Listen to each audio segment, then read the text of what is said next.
بسم اللہ الرحمن الرحیم۔ السلام علیکم اسٹوڈنٹس، امید ہے آپ سب خیریت سے ہوں گے۔ My name is Muhammad Amir Muawiya, I am lecturer of Islamic study and ترجمۃ القرآن۔ اسٹوڈنٹس، آپ سب جانتے ہوں گے جیسا کہ گورنمنٹ نے 9th کلاس سے 2nd ایئر تک ایک سبجیکٹ ایڈ کیا ہے جس کا نام ہے ترجمۃ القرآن۔ یہ سبجیکٹ ایڈ کیا گیا ہے 9th 10th first year 2nd year یعنی میٹرک اور انٹر دونوں کلاسز میں، میٹرک میں بھی ایڈ کیا گیا ہے اور دونوں کلاسز جو انٹر کی ہیں اس میں بھی ایڈ کیا گیا۔ تو اس کا پیپر بھی ہوگا الگ سے، اسلامک اسٹڈی جو لازمی اسلامیات ہے، سبجیکٹ جو کمپلسری ہے اسلامیات، اس کا الگ سے ہوگا، ترجمۃ القرآن الگ سے ہوگا۔ لیکن ہم ڈسکس کرتے ہیں 9th کلاس سے کہ ترجمۃ القرآن 9th کلاس سے 9th کلاس میں ہم دیکھتے ہیں کہ ترجمۃ القرآن کے اندر کتنی صورتیں ایڈ کی گئی ہیں۔ تو ہمیں یہ جب ہم نے اسٹڈی کی 9th کلاس دیکھا کہ ترجمۃ القرآن کے اندر کتنی صورتیں ہیں تو ہمیں پتہ چلا کہ 18 صورتیں۔ تو ان 18 صورتوں میں پہلی صورت سورہ مریم ہے۔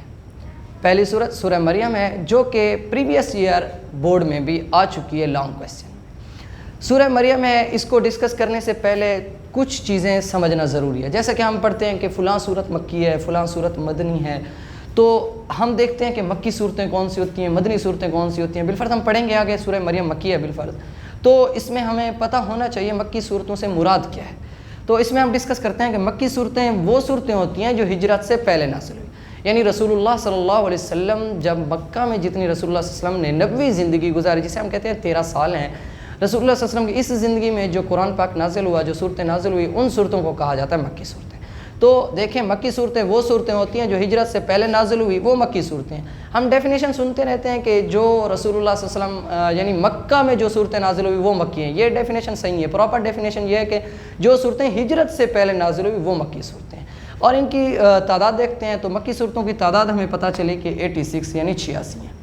اس کے بعد دوسرا ہے مدنی صورتیں، کہ مدنی صورتیں کتنی ہیں، مدنی صورتیں ہیں کون سی، کتنی ہیں، یہ دیکھتے ہیں۔ مدنی صورتیں وہ صورتیں ہوتی ہیں جو ہجرت کے بعد نازل ہوئی، یعنی رسول اللہ صلی اللہ علیہ وسلم نے جب مکہ سے مدینہ ہجرت فرمائی تو ہجرت کے بعد جو اللہ نے رسول اللہ صلی اللہ علیہ وسلم پر، آخری خاتم النبی صلی اللہ علیہ وسلم پر قرآن پاک نازل فرمایا، جو صورتیں نازل فرمائی ان صورتوں کو کہتے ہیں مدنی صورتیں، یعنی وہ صورتیں جو ہجرت کے بعد نازل ہوئی وہ مدنی صورتیں ہیں۔ اور آپ نے ایک ڈیفینیشن سن رکھی ہو کہ جو مدینہ میں صورتیں نازل ہوئی وہ مدنی ہے، نہیں، یہ پراپر ڈیفینیشن یہ ہے کہ وہ صورتیں جو ہجرت کے بعد نازل ہوئی، چاہے ہجرت کے بعد جہاں بھی نازل ہوئی، رسول اللہ صلی اللہ علیہ وسلم جس مقام پر بھی تھے، چاہے مدینہ میں تھے یا نہیں تھے، تو ان صورتوں کو ہم مدنی صورتیں کہیں گے۔ تو تعداد دیکھتے ہیں کہ مدنی صورتوں کی تعداد کتنی ہے، تو ہمیں پتہ چلا کہ مدنی صورتوں کی تعداد ہے 28 یعنی 28 ہے۔ اس سے اب ہم آگے بڑھتے ہیں کہ کیونکہ ہمارے سلیبس کی پہلی صورت سورہ مریم ہے تو ہم سورہ مریم کو ڈسکس کرتے ہیں۔ سورہ مریم کون سی صورت ہے، ہم نے جب مطالعہ کیا تو ہمیں پتہ چلا کہ مکی صورت ہے، یعنی سورہ مریم مکہ میں نازل ہوئی اور سورہ مریم ہجرت سے پہلے نازل ہوئی۔ ہم یوں کہتے ہیں کہ سورہ مریم ہجرت سے پہلے نازل ہوئی، تو مکی صورت ہے، سورہ مریم مکی صورت ہے۔ اس کا ایک ریزن یہ ہے کہ ہجرت سے پہلے نازل ہوئی۔ دوسری چیز ہم اس میں سورہ مریم کے رکوع دیکھتے ہیں کہ سورہ مریم کے رکوع کتنے رکوع ہیں۔ سورہ مریم کا مطالعہ کرنے سے اسٹوڈنٹس ہمیں پتہ چلا کہ سورہ مریم کے 6 رکوع ہیں۔ کتنے رکوع ہیں؟ 6۔ اب آگے ہم بڑھتے ہوئے دیکھتے ہیں کہ سورہ مریم کی آیات کتنے ہیں۔ سورہ مریم کی آیات، پہلی ہیڈنگ بنے گی آپ کی مکی، یعنی صورت کون سی ہے، مکی صورت ہے یا مدنی صورت ہے، وہ ہیڈنگ دیں گے آپ۔ اس کے بعد دوسری ہیڈنگ دیں گے رکوع، یعنی رکوع اس کے کتنے ہیں۔ تیسری ہیڈنگ آپ لوگ دیں گے کہ آیات کتنی ہیں، یعنی اس کی آیات، یعنی جسے ہم کہتے ہیں آیت کی نشانی ہے، جمع ہے اور اس کے میننگ ہوتا ہے نشانی۔ اب ہم دیکھتے ہیں آیات، سورہ مریم کی 98 یعنی 98 آیات ہے، سورہ مریم کی 98 آیات ہیں۔ اب ہم آگے ڈسکس کرتے ہیں آگے ڈسکس کرتے ہیں کہ سورہ مریم کی وجہ تسمیہ کیا ہے۔ سورہ مریم کی وجہ تسمیہ کیا ہے، وجہ تسمیہ کسے کہتے ہیں وہ بھی ہم ڈسکس کرتے ہیں انشاءاللہ۔ اور اس کے ساتھ ساتھ ہم ڈسکس کرتے ہیں کہ سورہ مریم کا خلاصہ کیا ہے، کیونکہ ہر چیز کا ایک خلاصہ ہوتا ہے، تو ہم اس میں ڈسکس کرتے ہیں کہ سورہ مریم کا خلاصہ کیا ہے۔ سورہ مریم کی وجہ تسمیہ کسے کہتے ہیں وہ بھی ڈسکس کرتے ہیں، اور سورہ مریم کا خلاصہ بھی۔ تو ایک ورڈ ہے جسے ہم پڑھتے رہتے ہیں کہ وجہ تسمیہ۔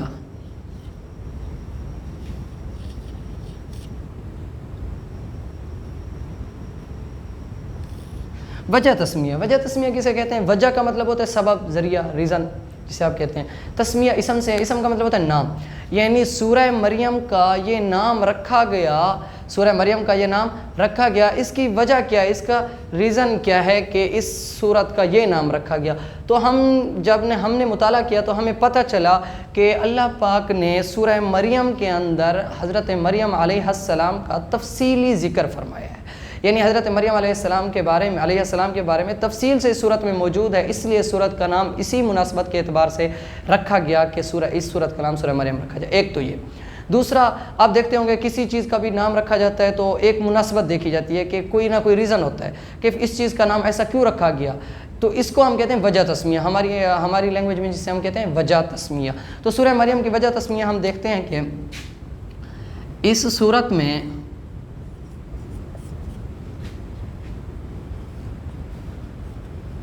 حضرت مریم علیہ السلام کا تفصیلی تذکرہ ہے،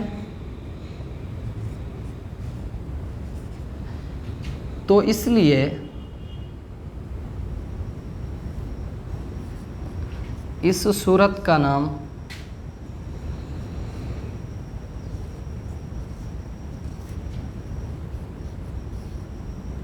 سورہ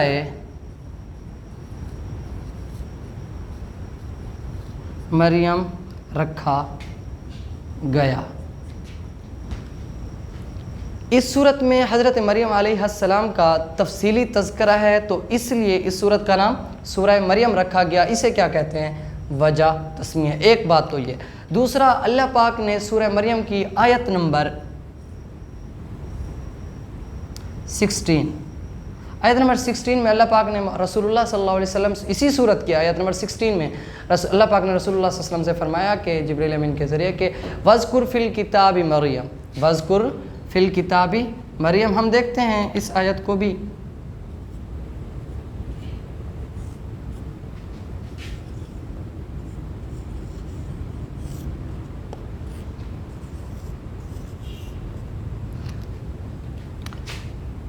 وَاذْكُرْ فِي الْكِتَابِ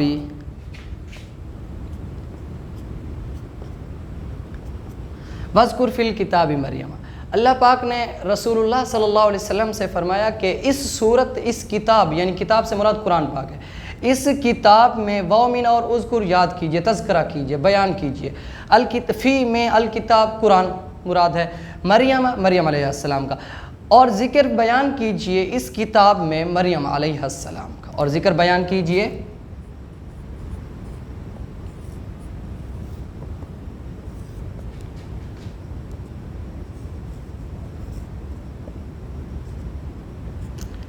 اس کتاب میں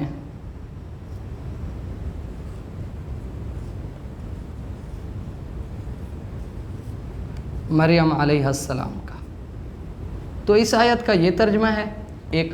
اس کے بعد ہم مزید آگے ڈسکس کرتے ہیں کہ وجہ تسمیہ کے بعد دیکھیں ہر چیز کا ایک خلاصہ ہوتا ہے۔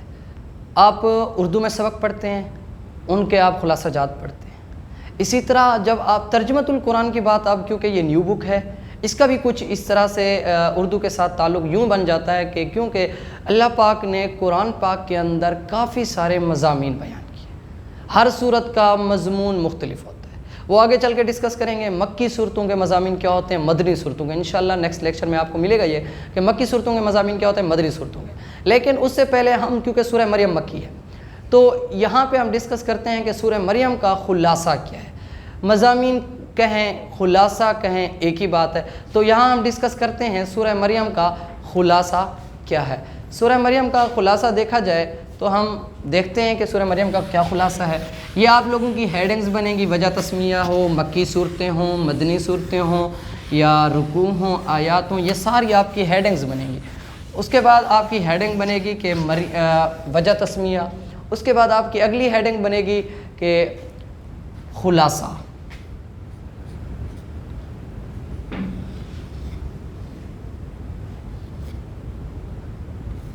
سورہ مریم کا خلاصہ کیا ہے؟ تو ہم نے جب مطالعہ کیا سورہ مریم کا کو پورا مکمل طور پہ پڑھا، دیکھا تو معلوم ہوا سورہ مریم کا خلاصہ 3 چیزیں ہیں۔ سورہ مریم کا خلاصہ 3 چیزیں ہیں۔ تو ہمیں پتہ چلا وہ کون سی 3 چیزیں ہیں۔ پہلی چیز توحید۔ سورہ مریم کا ایک خلاصہ یہ ہے کہ اس میں اللہ پاک نے اپنی وحدانیت کو بیان کیا۔ پہلا مضمون جو اس صورت میں بیان کیا گیا وہ کہ اللہ کی وحدانیت، ایک تو یہ ہے اس صورت میں یہ بیان کیا گیا۔ دوسرا اس کا خلاصہ جو بیان کیا گیا ہے وہ ہے رسالت۔ ہم نے جب مطالعہ کیا تو ہمیں یہ پتہ چلا کہ اللہ پاک نے سورہ مریم کے اندر توحید کے بعد جو چیز بیان کی ہے وہ ہے رسالت، کہ آپ صلی اللہ علیہ وسلم کی رسالت کو بیان کیا گیا ہے کہ جب کفار مکہ آپ علیہ السلام کا انکار کرتے تھے تو اللہ پاک نے اس صورت کے اندر آپ علیہ السلام کی رسالت و نبوت کو دلائل کے ساتھ بیان کیا۔ تیسری چیز آخرت۔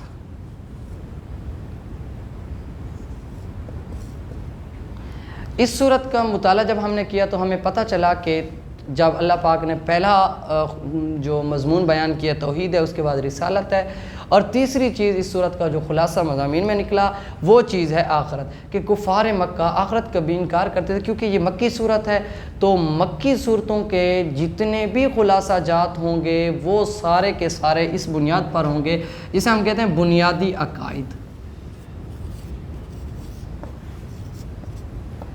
یہ بات یاد رکھنے کے قابل ہے کہ جتنی بھی مکی صورتیں ہوں گی ان سب صورتوں کے خلاصہ جات جو ہوں گے بنیادی عقائد ہوں۔ بنیادی عقائد کون کون سے ہیں؟ توحید، رسالت، ملائکہ، آسمانی کتب اور آخرت۔ تو جتنی بھی ہم مکی صورتیں پڑھیں گے انشاءاللہ آگے لیکچرز میں، تو ان کا خلاصہ جات آپ کیسے ملیں گے؟ توحید، رسالت، ملائکہ، آسمانی کتب اور آخرت، یعنی بنیادی عقائد ہی ملیں گے۔ باقی جو صورتیں مدنی آئیں گی ان کا بھی میں انشاءاللہ اسی لیکچر میں بتاؤں گا کہ مدنی صورتوں کے خلاصہ جات کون سے ہیں۔ تو سورہ مریم کو پڑھا، اس کا خلاصہ جو آیا توحید، رسالت اور آخرت۔ اس کی ایک مین وجہ کیا ہوتی ہے کہ جو مکی صورتیں ہوتی ہیں ان کا خلاصہ جات بنیادی عقائد کیوں ہوتا ہے، یا یہ جو بنیادی عقائد ہیں ایسے کیوں ہوتا ہے؟ اس کی وجہ یہ ہے کہ کفار مکہ خاص طور پہ بنیادی عقائد کا انکار کرتے تھے، جیسے توحید کا وہ انکار کرتے تھے، مشرک تھے۔ دوسرا رسول اللہ صلی اللہ علیہ وسلم کی رسالت کا وہ انکار کرتے تھے۔ تیسرا وہ آخرت کا انکار کرتے تھے، اور جیسا کہ مشہور ہے وہ فرشتوں کا بھی انکار کرتے تھے، آسمانی کتابوں کا بھی انکار کرتے تھے جو کہ رسول اللہ صلی اللہ علیہ وسلم پہ نازل ہوئی۔ تو بنیادی عقائد کا مکہ کے لوگ خاص طور پہ انکار کرتے تھے، اسی لیے مکی صورتوں کے اندر جو بھی خلاصہ جات ہوں گے، مضامین ہوں گے، وہ بنیادی عقائد ہوں گے، یعنی توحید، رسالت، ملائکہ، آسمانی کتب اور آخرت۔ آج ہم نے ڈسکس کیا کہ ترجمۃ القرآن 9th کلاس کتنی صورتیں؟ 18، اور انشاءاللہ اور اس میں ہم نے پڑھا کہ پہلی سورہ مریم ہے۔ سورہ مریم کا ہم نے پھر اس سے پہلے پڑھا کہ مکی صورتیں کون سی ہوتی ہیں، مدنی صورتیں کون سی ہوتی ہیں، مکی صورتوں کی تعداد کیا ہے، مدنی صورتوں کی تعداد کیا ہے، اور اس کے بعد ہم نے دیکھا کہ سورہ مریم کون سی صورت ہے، مکی صورت ہے یا مدنی؟ تو ہم نے دیکھا سورہ مریم مکی صورت ہے، اس کے رکوع دیکھے، آیات دیکھی، اس کے بعد ہم نے دیکھا کہ اس کی وجہ تسمیہ کیا ہے سورہ مریم کی، اس کے بعد لاسٹ میں ہم نے دیکھا کہ سورہ مریم کا خلاصہ کیا ہے۔ سورہ مریم کا انشاءاللہ نیکسٹ لیکچر میں ہم دیکھیں گے شان نزول، سورہ مریم کا شان نزول کیا ہے، بتاؤں گا شان نزول کیا ہوتا ہے۔ ایک ورڈ ہوتا ہے شان نزول، دوسرا ہوتا ہے شان ورود۔ نیکسٹ لیکچر میں انشاءاللہ ڈسکس کیا جائے گا، اور اس کے ساتھ ساتھ سورہ مریم کے جو مضامین ہیں تفصیل سے جو سورہ مریم کے اندر بیان کیے گئے ہیں، ہم بھی انشاءاللہ قرآنی آیات کے دلائل کے ساتھ مضامین کو پڑھیں گے۔ دیکھتے رہیے گا ویڈیو انشاءاللہ۔ نیکسٹ لیکچر میں آپ کو سورہ مریم تفصیل سے مکمل طور پہ ملے گی۔ وعلیکم السلام۔